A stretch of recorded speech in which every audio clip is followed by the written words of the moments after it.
नमस्कार दोस्तों, आप देख रहे हैं एक भारत वंचितों की आवाज और आपके साथ मैं हूं राम बाबू गौतम। इस समय बहुत बड़ी खबर आ रही है। जौनपुर से बहुजन समाज पार्टी ने अपने प्रत्याशी का टिकट काट दिया है। जौनपुर में आज ही नामांकन की आखिरी तारीख है। श्रीकला जो कि धनंजय सिंह की पत्नी है, उनका टिकट काट दिया गया है। इस समय बहुत बड़ी खबर आ रही है। ये इतनी बड़ी खबर है कि जौनपुर के साथ साथ उत्तर प्रदेश की राजनीति और सियासत को इसने हिला दिया है। मायावती कब क्या किस तरीके का फैसला ले ले, इसके बारे में कोई नहीं जान सकता है, लेकिन मैं आज आपको वो बताने वाला हूं जो आपको कहीं पर सुनने और देखने को नहीं मिलेगा। आखिर धनंजय सिंह की पत्नी का टिकट किस वजह से काटा गया है, इसके पीछे की वजह क्या है, ये वजह आज मैं आपको बताने जा रहा हूं। धनंजय सिंह की पत्नी जो कि बहुजन समाज पार्टी की प्रत्याशी थी और जौनपुर लोकसभा सीट में भाजपा के खिलाफ बहुत कड़े मुकाबले से चुनाव लड़ रही थी। धनंजय सिंह की पत्नी का ऐन वक्त पे आखिरी दिन, जब नामांकन का आखिरी समय था, कुछ ही घंटे बचे थे, उसके पहले से लखनऊ से बहुजन समाज पार्टी के प्रदेश कार्यालय से जौनपुर में खबर पहुंचाई गई कि श्रीकला रेड्डी बहुजन समाज पार्टी की प्रत्याशी नहीं होंगी। बहुजन समाज पार्टी ने एक रात पहले आखिर ऐसा क्यों लिया, ऐसा क्यों बड़ा डिसीजन लिया और श्रीकला रेड्डी का टिकट क्यों काटा गया, उसके पीछे बहुत बड़ी वजह है। बहुजन समाज पार्टी को बहुत बड़ा फैसला लेना पड़ा है। आज मैं आपको वो चीज बता रहा हूं, आखिर क्यों मायावती ने बहुजन समाज पार्टी की प्रत्याशी श्रीकला रेड्डी और धनंजय सिंह की पत्नी का टिकट काटा है। दरअसल धनंजय सिंह ने अभी कुछ दिनों पहले ये बयान दिया था कि वो जो है वो बसपा को इससे फायदा नहीं होगा, मतलब श्रीकला रेड्डी के चुनाव लड़ने से बसपा को फायदा होगा और ना कि उनको फायदा होगा। उनका कहीं ना कहीं इशारा ये था कि जौनपुर में वो अपने दम पर, अपने दमखम पर अकेले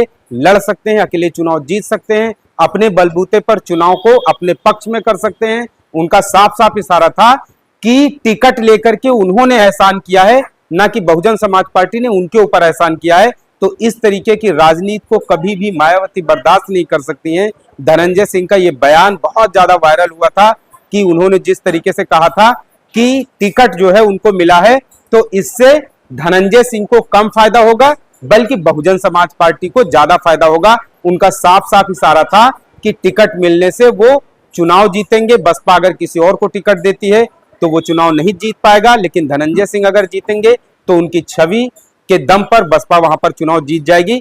तो कहीं ना कहीं उन्होंने एक तरीके से पार्टी से ज्यादा बढ़ के प्रत्याशी को उन्होंने तवज्जो दी। वहां पर कहीं ना कहीं एक तरीके से पार्टी से ऊपर प्रत्याशी की छवि हावी हो रही थी और जिसको मायावती बिल्कुल भी बर्दाश्त नहीं कर सकती हैं। तो इसी वजह से बहुजन समाज पार्टी ने जो है वहां पर अपने प्रत्याशी का श्रीकला का टिकट काट दिया है। धनंजय सिंह की पत्नी का टिकट जो है वो कट चुका है।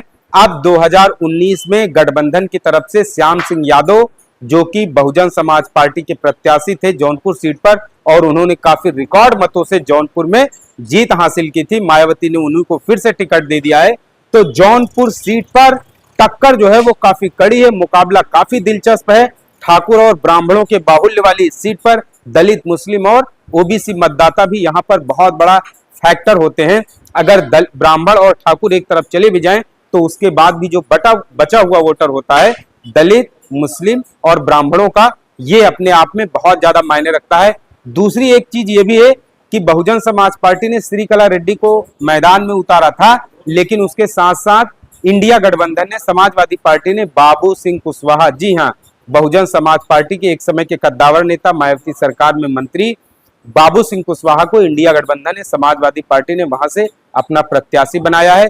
दूसरी तरफ कृपा शंकर सिंह को भारतीय जनता पार्टी ने अपना प्रत्याशी बनाया है, लेकिन धनंजय सिंह की पत्नी का टिकट कट गया है।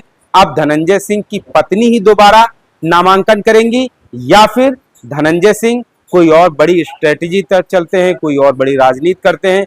फिलहाल अब उनके पास जो है चुनाव लड़ने के लिए निर्दलीय के अलावा और कोई जो है ऑप्शन नहीं बचा है और कोई गुंजाइश नहीं बची है, इसलिए अब उनके पास एक ही रास्ता है कि वो निर्दलीय चुनाव लड़े।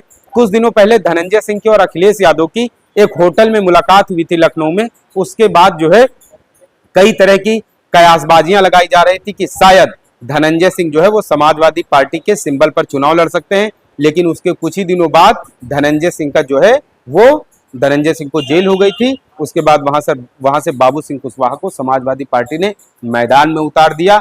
तो जौनपुर में इस बार बहुत कांटे की टक्कर थी, बहुत जोरदार वहां पर लड़ाई थी, लेकिन आखिरी वक्त में बसपा ने ऐसा दांव चला है कि अब वहां पर लड़ाई जो है वो और ज्यादा कड़ी हो गई है, मुकाबला जो है काफी कांटे का हो गया, टक्कर जोरदार होगी। लेकिन आप ये सोच कर देखिए कि आखिर आखिरी वक्त में धनंजय सिंह की पत्नी का टिकट क्यों कटा है, तो उसके पीछे कहीं न कहीं आपको यही वजह नजर आएगी कि धनंजय सिंह ने कुछ दिनों पहले जो बसपा को लेकर, मायावती को लेकर के बयान दिया था, शायद उसके पीछे की वजह यही हो सकती है, क्योंकि और कोई वजह नजर नहीं आती है। श्याम सिंह यादव को आखिरी मैदान में आखिरी समय में मैदान में उतारने की पीछे वजह यही हो सकती है, क्योंकि पार्टी के ऊपर अगर प्रत्याशी अपनी छवि बनाने लगेगा तो उसे कोई भी पार्टी जो है वो बर्दाश्त नहीं कर सकती है। फिलहाल अब धनंजय सिंह की पत्नी के सामने एक विकल्प है कि वो निर्दलीय उम्मीदवार लड़े। बहुजन समाज पार्टी ने श्याम सिंह यादव, जो कि 2019 में बसपा के सांसद चुने गए थे, उनको टिकट दे दिया है। सपा की तरफ से वहां पर बाबू सिंह कुशवाहा चुनाव मैदान लड़ रहे हैं। जौनपुर की सीट बहुत हाई प्रोफाइल सीट मानी जाती है। भाजपा के लिए भी इस बार वहां पर जो है वो करो या मरो जैसी स्थिति है, डू और डाई जैसी। तो इसलिए इस बार का जो जौनपुर का चुनाव है वो अपने आप में बहुत ज्यादा दिलचस्प, बहुत ज्यादा कांटे का, बहुत ज्यादा मुकाबले का चुनाव है। देखना है कि जौनपुर लोकसभा सीट पर जीत किसकी होती है, और मायावती ने, बहुजन समाज पार्टी ने जो आखिरी समय पर यह दांव चला है, जो पासा फेंका है, इसका वहां पर जौनपुर सीट पर क्या प्रभाव पड़ता है। आपको स्टोरी कैसी लगी कमेंट करके जरूर बताएं। आपसे अपील है, एक भारत को शेयर सब्सक्राइब करते रहें। धन्यवाद।